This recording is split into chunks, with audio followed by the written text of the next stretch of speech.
And so really a cool thing to see, especially on Yom Teruah, because obviously now the significance for me was tantamount. I just thought it was great because, you have Yom Teruah, which is the coming of the king.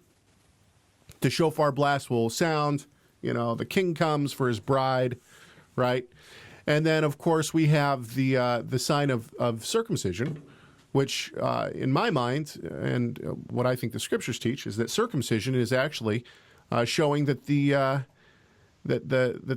Messiah would come through miraculous means. That is without the use of the male organ of procreation.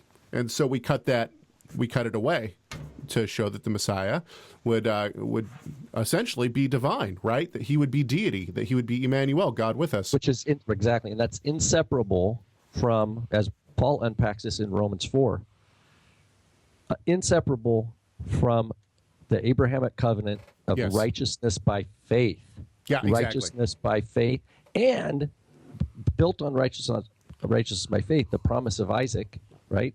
He was born, as you point out, Caleb, he was born in a double miracle kind of way. First of all, his mother was Akara. She was barren, and she was, not only had she been barren her whole life in her normal, where a normal woman would be able to bear children.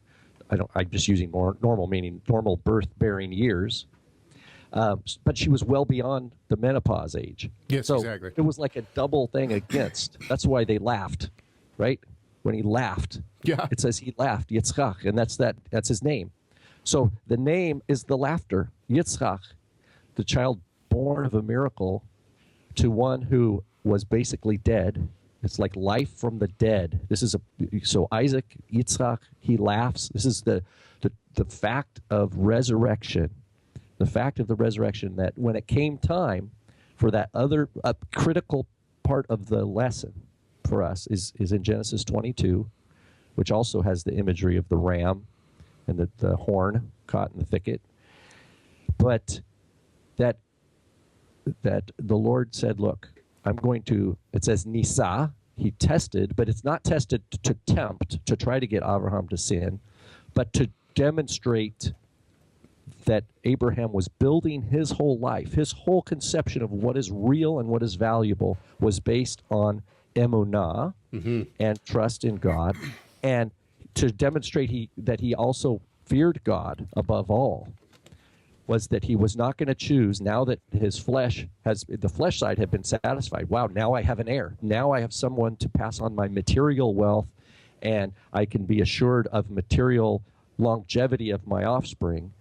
God said, as valuable as that is to you, Abraham, the whole world needs to know that I'm more valuable to you than all that.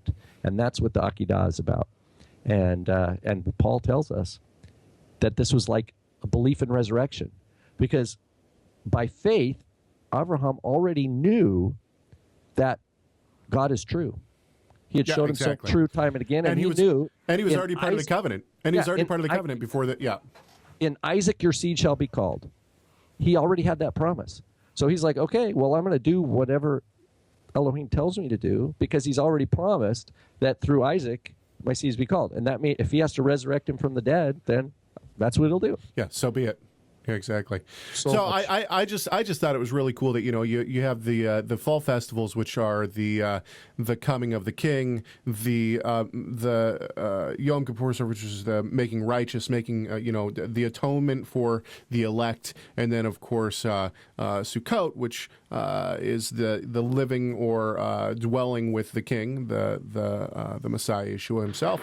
And so you see all this played out, but obviously on the day that all these fall festivals start, and we start really pointing our minds and whatnot towards the Messiah Yeshua in what we're doing, is the day that we see the sign of the covenant. That is the sign of the Messiah being divine. At least that's how I see it, and I think that's how the scriptures see it.